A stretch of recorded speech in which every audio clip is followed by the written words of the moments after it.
آج عارف نظامی کو سن کے مجھے اس بات کی خوشی ہوئی کہ چلیں عارف نظامی ان میں سے نہیں جو ہمیں راندہ درگاہ سمجھتا ہے یا قابل قدر سمجھتا ہے.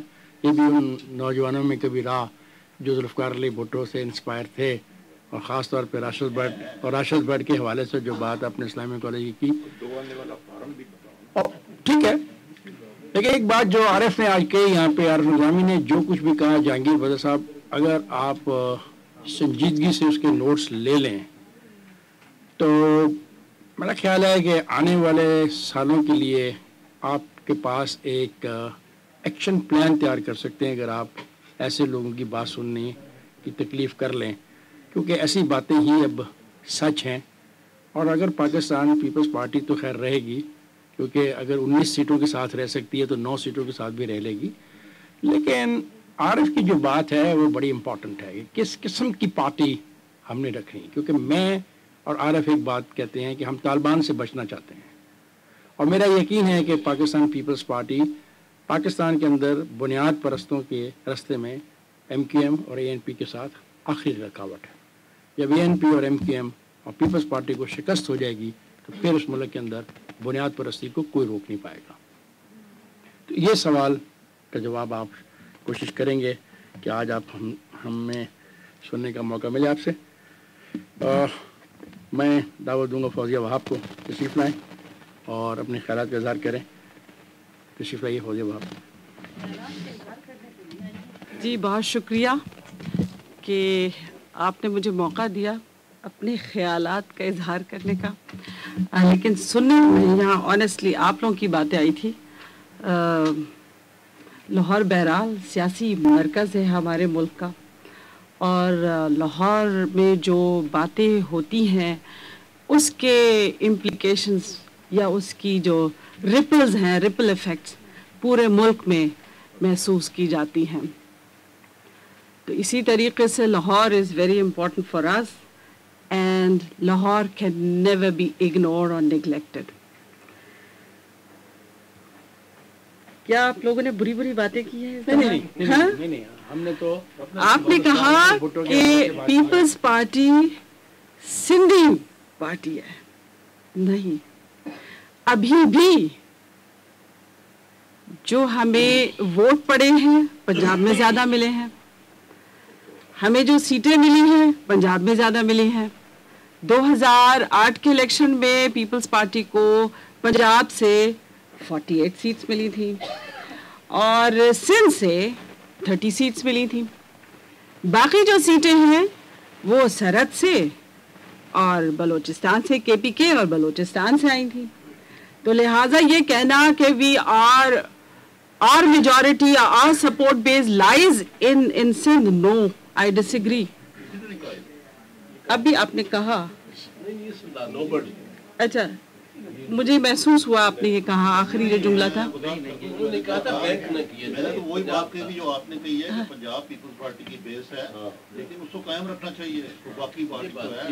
اور میرے خیال میں ہمارا فوکس بھی اسی بات پہ ہے. اگر آپ کو یہ محسوس ہو رہا, اگر یہ آپ کو محسوس ہو رہا ہے کہ ہم ڈی فوکسڈ ہو گئے ہیں یا ہماری توجہ پنجاب پہ نہیں رہی ہے, نہیں, بالکل نہیں, ایسی کوئی بات نہیں. میرے خیال میں بہت جلد صدر صاحب آپ کے درمیان بیٹھے ہوئے ہوں گے, بہت جلدی اس کے امکانات پائے جاتے ہیں. اور پیپلز پارٹی ایکچولی اس کی وجہ یہ ہے کہ 1967 میں یہ پارٹی قائم ہوئی. آئی ایم سوری, میں انکوہرنٹ محسوس آپ مجھے کر رہے ہوں گے, میں تو اٹھ کے آ گئی. اس نے انجم رشید نے مجھے, میں فلائٹ پہ بیٹھی تھی, اس نے مجھے کہا کہ بھئی آج آنا ہے. میں نے کہا اچھا چلتے ہیں, اور اب تو یقیناً ختم ہو گیا ہوگا, تو اب صرف باتیں ہوں گی اور باتیں سنیں گے ہم, تو اس وجہ سے ہم یہاں آئے ہیں. بہرحال we'll start from point number 1, the reason why People's Party is still there. People's Party was formed in 1967, and People's Party had to face number of years of persecution. ہمارے جو بانی چیئرمین تھے ان کو پھانسی پہ لٹکایا گیا. ہماری محترمہ جو تھیں, ان کی بیٹی اور ہماری پارٹی کی چیئر پرسن, انہوں نے سال ہر سال